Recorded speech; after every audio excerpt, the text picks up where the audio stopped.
All right, guys, let's talk about admin here. He's doing a little up drill, some inefficient movement causing him to be much slower. They've got the blue line. That represents when the rifle is up on target and he's firing a shot. The top time, when it counts down to 0, it's going to mean that's when he fires a shot. So he fires a shot in about 1.22 seconds. That's from first movement, not from the timer. So from the timer going off, him hearing the timer, processing, and then deciding to move, that's going to be about a quarter of a second, 0.25, 0.30 added on to this time at the top, right? So we're looking at about 1.5 seconds for an up drill. There's some mechanical inefficiencies here that he can adjust and make himself cut out a lot of that time very easily just by adjusting where the gun is placed on his body and looking at his head placement. The time at the bottom is going to represent when he could have shot. If everything was in the right place, he could have shot. Add that 1/10 to the quarter second processing time. So we're looking at about, a half second response time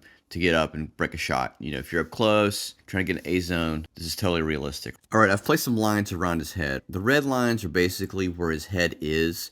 The green lines are where his head is going to move. When the head moves at the same time as the rifle, right, it's like two ships passing in the night. You've got the optic coming one way, the head going another way. It's hard to get them to sync up and shoot.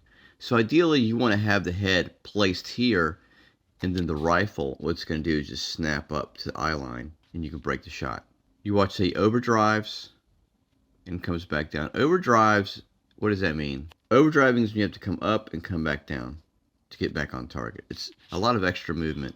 So again, he has to come up and come back down to get on target, and then he's got to confirm he's moving his head down even further. A lot of movement there, right? I know the camera's moving, but understand that he's lingering there for a long time. So because the rifle is low in the shoulder and he drives it up to get the cheek weld, it has to go over his line of sight to meet his cheek, and then he has to bring his whole face and rifle down. Here he's still searching for the dot or for the optic, most likely the dot, right, as he tries to line up with the target. He's looking through the optic.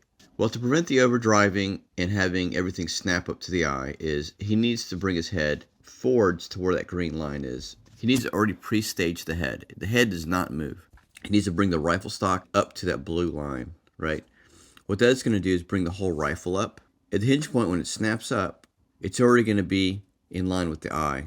Right now, the top of the gun is here. If we could bring it up to the blue line, the optic is also right there, right? If you brought the whole gun up, this would bring the optic up that little bit higher. So now that's in line with his eyes. Imagine have these parallel lines of the rifle and the optics meet your eye line versus bringing your eye line down to the gun and then the rifle up to your eye. The rifle would snap up to the blue line where it's in line with the top of his shoulder. The second blue line above it here, that's in line with his eye. He's not going to have to do any work as long as his head is pre-staged to watch that optic. My man Kyle Rittenhouse, let's take a look. 0.36, this is from first movement to get the gun up to presentation to where you can shoot. This does not count the beep, him hearing the beep and him reacting to the beep. Brings it up. Very little head movement, which is very nice. He brings the rifle up to his eye line and he can fire quickly. The total time from first movement is 0.30.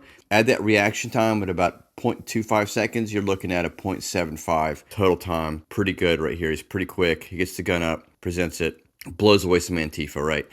So as he goes through the rounds, he starts getting pushed back, and he ends up way back here. Drive forward from the hips, roll that shoulder forward, lock it into the buttstock, and then take his hands and pull them back. So maybe grip it a little bit further back. It's going to bring his arm to a nice 90-degree. Pull in with both hands, drive the shoulder forward, maintain that pressure. It's going to move him a lot less. All right, guys, thanks for watching. I'll see you in the next video.